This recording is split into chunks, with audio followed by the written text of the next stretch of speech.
Hello there, you're watching All 24 News World News program coming to you live from Algiers. Next are the top stories. Algeria announces the launch of the first Fiat car made in Algeria next December, and the Italian brand seeks to produce hybrid and electric vehicles at the Oran factory soon.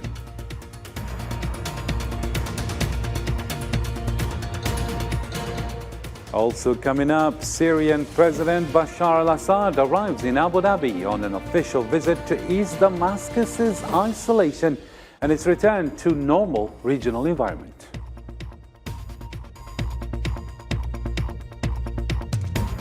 Also ahead, the Saudi-Iranian rapprochement is expanding. King Salman bin Abdulaziz invites Ibrahim Raisi to visit Riyadh.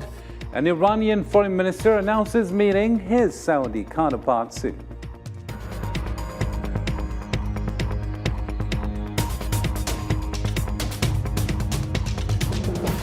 And the pension reform law plunges France into a political and institutional crisis, and new pension protests and arrests ahead of crucial votes.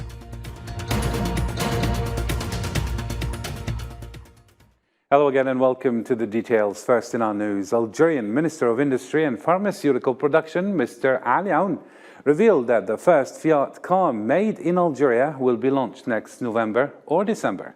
For its part, car maker Stellantis said it would spend more than 200 million euros to manufacture 4 Fiat models in Algeria. Zara Farjani has more details. Let's follow. Italian auto giant Fiat is preparing to market the first hybrid car in Algeria as the brand announced its return to the North African country. Car maker Stellantis aims at moving towards manufacturing cars in Algeria, hence it is launching the first Fiat made in Algeria next November or December at the latest. The current project is progressing well, and Fiat officials are promising that the first car made in Algeria will be in the Algerian market next November or December at the latest. The Italian group aims at enhancing the added value of the project by raising the integration rate to 30% by the end of 2026 and to reach 40% later. This value goes hand in hand with the Algerian strategy of strengthening industrial support system by enhancing subcontracting and integration activity. This project thus results in joint profits between Algeria and Italy through guaranteed investments, such as the first wave of investments from Stellantis and its supplier, totaling over 200 million euros to manufacture 4 models, starting with Fiat 500 and later the electric form. Our approach is based on responding to the aspirations of the Algerian consumer at affordable prices. We are here to build, invest and survive. Choosing the Fiat 500 is a symbolic choice made by the Algerian president personally, and it's indeed the perfect choice, given that the Fiat 500 is an original car in the Fiat lineup, the best-selling and most famous. The car will be produced at a later stage in electric form. This step is indeed an industrial gain that supports the Algerian market and strengthens the partnership between Italy and Algeria further outside the hydrocarbons field. In Algeria still, Foreign Minister Mr. Ahmed Attaf underlined the need to adopt a comprehensive approach to managing the flow of migrants based on fairness and international cooperation. During a meeting with Deputy Director General of the International Organization for Migration, Amy Pope, Mr. Attaf called for strengthening the role of the organization in performing its tasks aimed at facilitating the flow of migrants according to a global and fair approach and expanded international cooperation. The Algerian Foreign Minister confirmed Algeria's illegal immigration issue proposal, which is based on a proactive approach, addressing the deep causes of this phenomenon and providing appropriate conditions to stabilize the population in their countries and regions of origin through appropriate and enhanced international cooperation. Still with Algerian foreign affairs activities, the ministry organized on Sunday a celebration marking the 61st anniversary of Victory Day, which coincides with March 19th, under the supervision of the Minister of Foreign Affairs and the National Community Abroad, Mr. Ahmed Attaf. in the presence of mujahideen or war veterans and diplomats. A wreath of flower was laid in front of the memorial stela. The anniversary attendees recited Al-Fatiha, or the opening chapter of the Holy Quran, praying on the souls of Algerian glorious revolution martyrs, and held a minute of silence as a tribute to their dear sacrifice.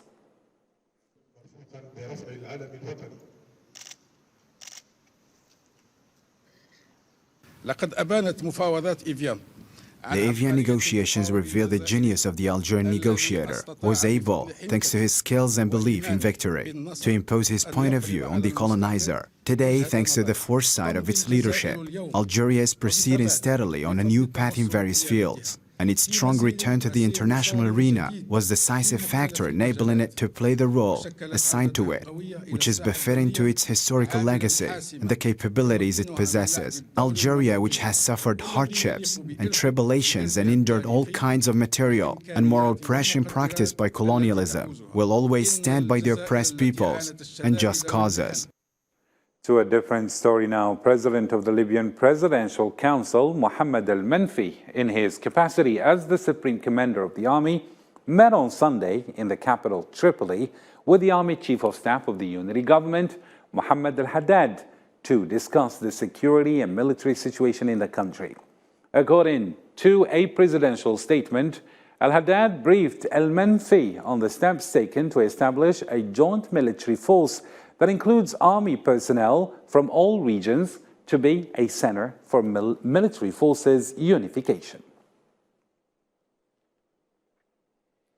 Sahrawi President Mr. Ibrahim Ghali began on Sunday a state visit to Venezuela at the invitation of President Mr. Nicolas Maduro. The visit comes as part of the commemoration of 40 years of diplomatic relations between Venezuela and the Sahrawi Republic, as a sign of brotherhood, friendship, and solidarity between the two countries. The visit constitutes an opportunity to strengthen relations of cooperation, consultation, and joint coordination on various issues of common interest. Still with Western Sahara news, Spanish parliament members affirmed that Pedro Sanchez's stance towards the Sahrawi issue is unacceptable and contrary to international resolutions. During the meeting of Solidarity Group with the Sahrawi people in the Spanish Parliament with the Spanish Sahrawi Coordination and Solidarity Groups in Ibiza, a number of Spanish parliamentarians said the Spanish political class or forces are actually denying and stressing that the people and political class only got caught up with the Prime Minister's immoral and illegal decision.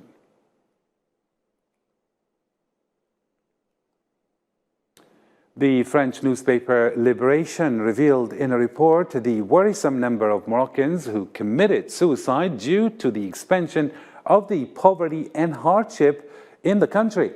At the same time, the High Commissioner in Morocco reported that more than 3 million people had experienced extreme poverty due to high prices. Here's Selma Nassib with more details. The average Moroccan citizen continues to go through hardships due to the skyrocketing prices of basic everyday commodities, while the government is accused of stalling and lingering to take adequate measures in order to support the poor and middle classes. As inflation gets worse, so do the numbers of suicide cases in Morocco. The unfortunate fact indicates that some Moroccans have become so desperate to find a way out of debt. According to the French newspaper Libération, in an article, the newspaper included the statements of a seller in the market complaining about the shortage of customers. According to him, sales dropped significantly due to high prices. Like this ex-seller, many Moroccans struggle to cover their expenses, especially during this period. Recent figures indicate that as more than 3 million Moroccans fell into poverty. In fact, and according to a study conducted by the High Commissioner for Planning, which is in charge of statistics, the annual inflation rate in the Kingdom of Morocco reached its peak at 8.3% at the end of the year, a number which experts see as a frightening that mainly affect poor and even middle-income households. We usually spend more than 100 dirhams in vegetables per week, and 300 dirhams as a salary is not enough. This means there is an increase 200% in the weekly expenses. The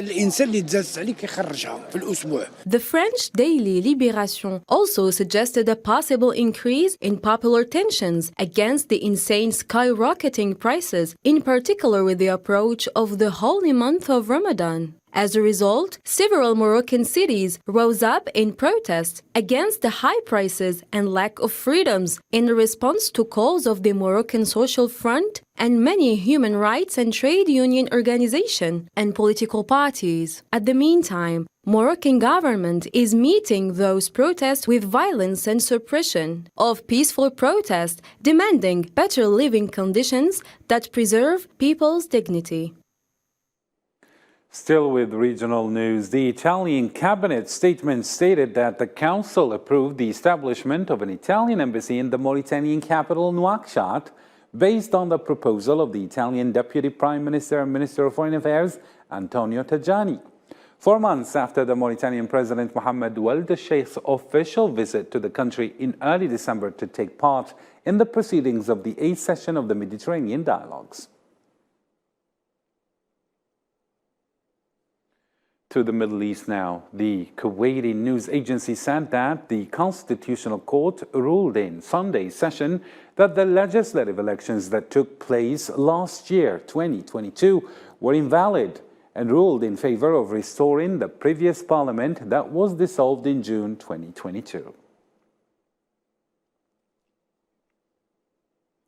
Syrian President Bashar al-Assad arrived on Sunday in the Emirati capital, Abu Dhabi, on an official visit, according to a statement by the Syrian presidency, the second of its kind to an Arab country since 2011 outbreak crisis in his country. Therefore, the Syrian president stressed that discord and severing relations is an incorrect principle in politics, calling for strengthening bilateral relations between Arab countries.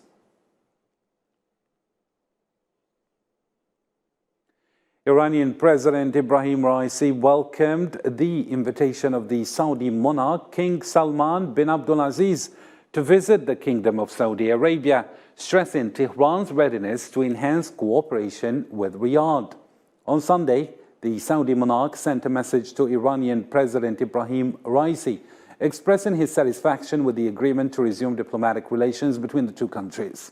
The message also included an invitation to Raisi to pay an official visit to Riyadh. The custodian of the two holy mosques also called for strengthening economic and regional cooperation between the two countries.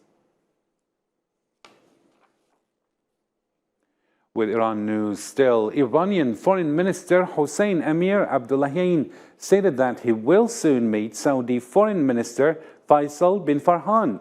Abdullahian added that his country had proposed 3 countries to host the meeting, stressing that Tehran and Riyadh had agreed to restore relations to their normal course, noting that based on the latest messages exchanged with Saudi Arabia, Iran also announced its readiness to reopen the 2 embassies.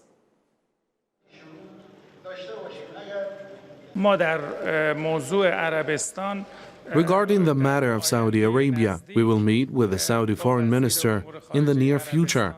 Until then, we agree that the technical delegations from embassies and consulates of each country should visit and begin the reopening of embassies. To Russia-Ukraine file now. A day after being accused of war crimes by the International Criminal Court, President Vladimir Putin made a surprise visit to the Russian-occupied Ukrainian city of Mariupol.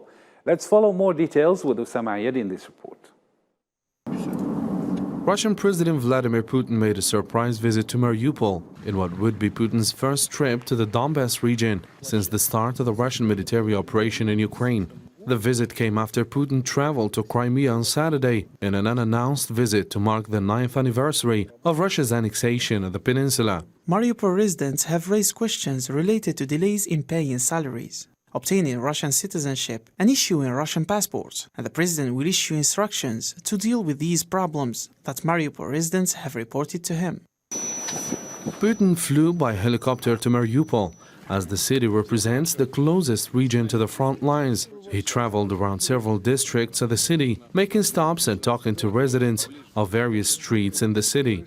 In the Nevsky district of Mariupol, a new residential neighborhood built by Russian military, Putin visited an apartment in a newly built residential complex. Mariupol is part of the Donetsk region, one of the 4 territories Putin moved in September to annex, while Kyiv and its Western allies condemned the move as illegal. The International Criminal Court issued an arrest warrant on Friday against Putin, accusing him of the war crime of illegally deporting hundreds of children from Ukraine. The decision is a highly symbolic move that isolates the Russian leader further.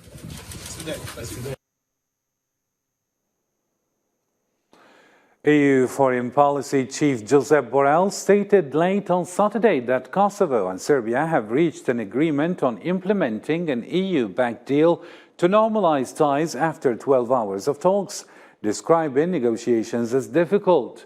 Borrell also touched upon a proposed association of Serb municipalities in Kosovo, which would give greater autonomy to Serb-majority municipalities, a long-disputed topic. The fresh round of talks between Kosovo, Prime Minister Albin Kurti, Serbian President Aleksandar Vučić, and EU officials on Saturday ran into the night while the two leaders held separate meetings with Borrell before a three-way session in the lakeside town.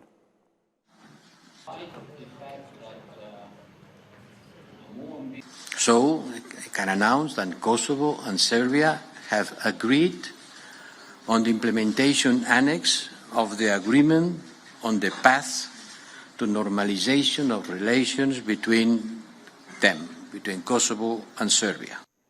Montenegro's political leaders and Montenegrins voted on Sunday in a presidential election that will influence the outcome of a parliamentary vote in June, as well as the small Adriatic country's stance toward the West and its ties with neighboring Serbia.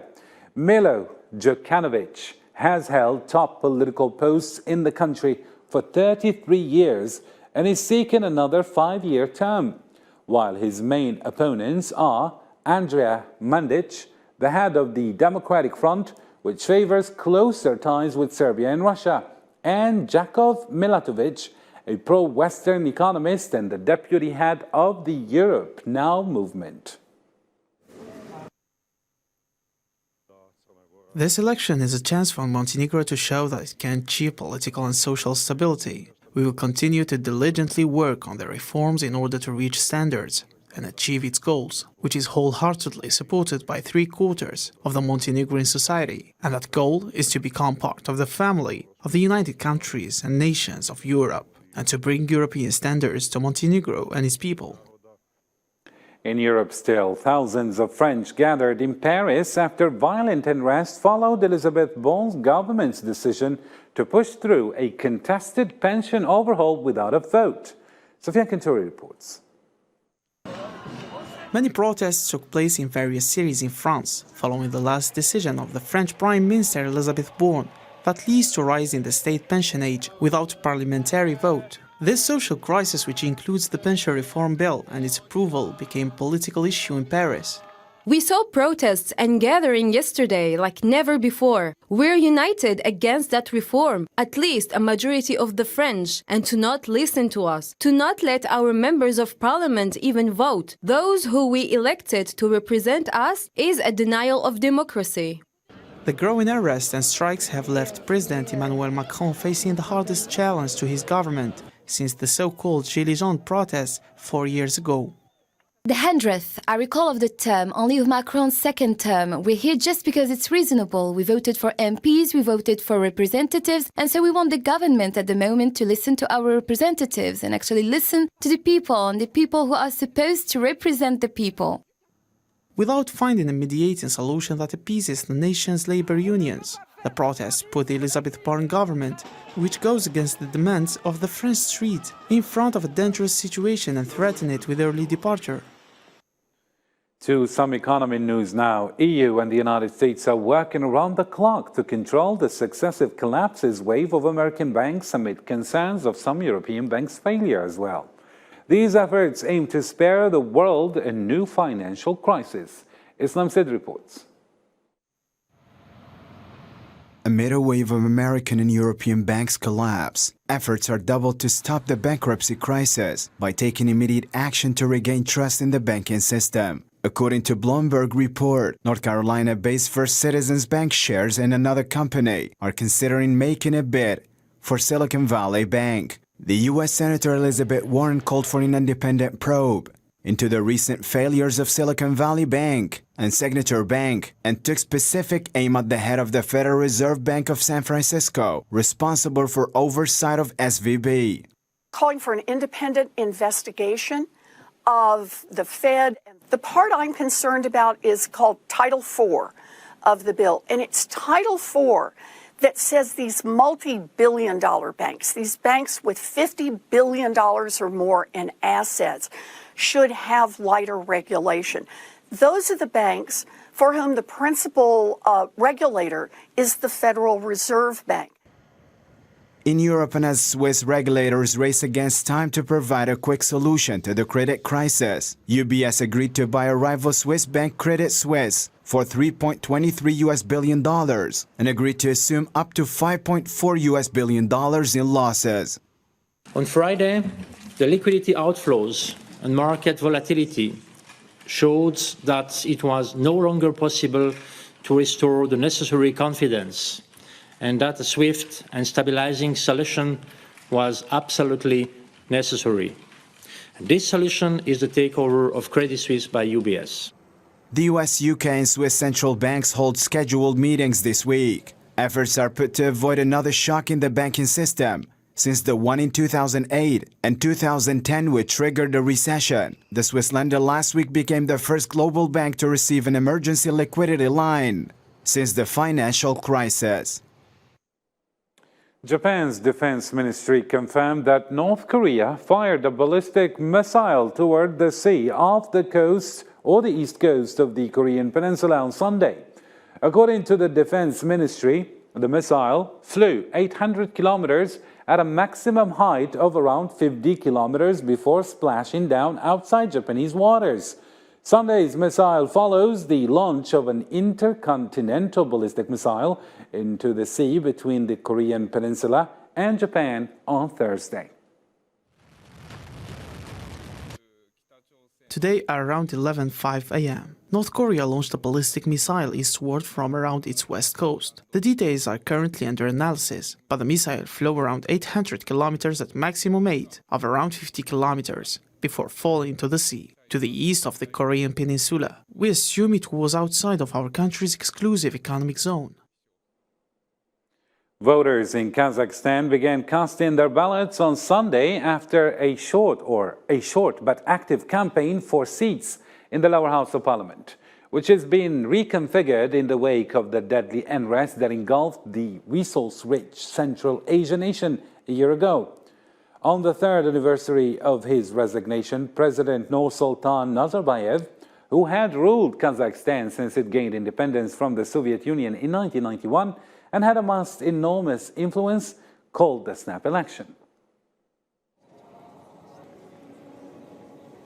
We hope that these elections will contribute to a further consolidation of the society, of the consolidation of democracy, and that the idea of a new and fair Kazakhstan will develop, with the population really participating in this. An earthquake hit Ecuador and Peru, leaving at least 15 people dead, wounded dozens, and trapped others under rubble. According to the U.S. Geological Survey, the earthquake, with a magnitude of about 6.8, was centered just off the Pacific coast. The president of Ecuador, Guillermo Lasso, expressed solidarity to his nation, dealing with the aftermath of the major quake that also impacted northern Peru. For more news making headlines around the globe, here's the news in brief. Canada prepared more Leopard 2 tanks for departure to Ukraine on Saturday. The Canadian Defense Ministry released video of the tanks being loaded onto planes, as the country will send about 8,000 rounds of artillery ammunition and a dozen of air defense missiles as military aid to Kyiv.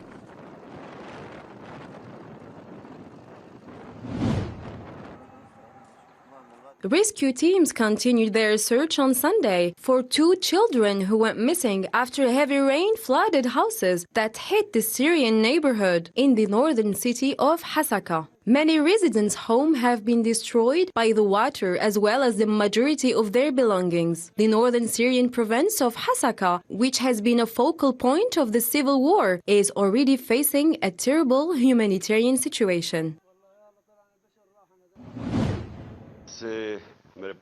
Pakistan's former Prime Minister Imran Khan said on Sunday he will take legal action against police for breaking into his house on Saturday. Police entered Khan's property and clashed with his supporters after Khan arrived in Islamabad for the court appearance to address charges of unlawfully selling state gifts given to him by foreign dignitaries while in office.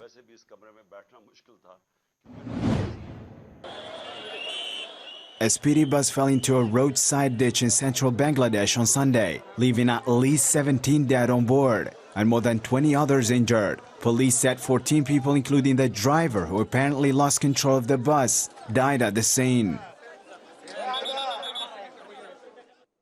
And finally in our news, Palestinians in East Al-Quds are making last-minute preparations ahead of the holy month of Ramadan. Residents decorated the Allies in Al-Quds Old City with lanterns. This Ramadan atmosphere may help ease the pain of Palestinians, with many of them hoping this year will be a good year amid growing Zionist violence against them. And with this, our news comes to an end. For more, you can always check our social media platforms. From me and the rest of the team, thank you for tuning in. Bye for now.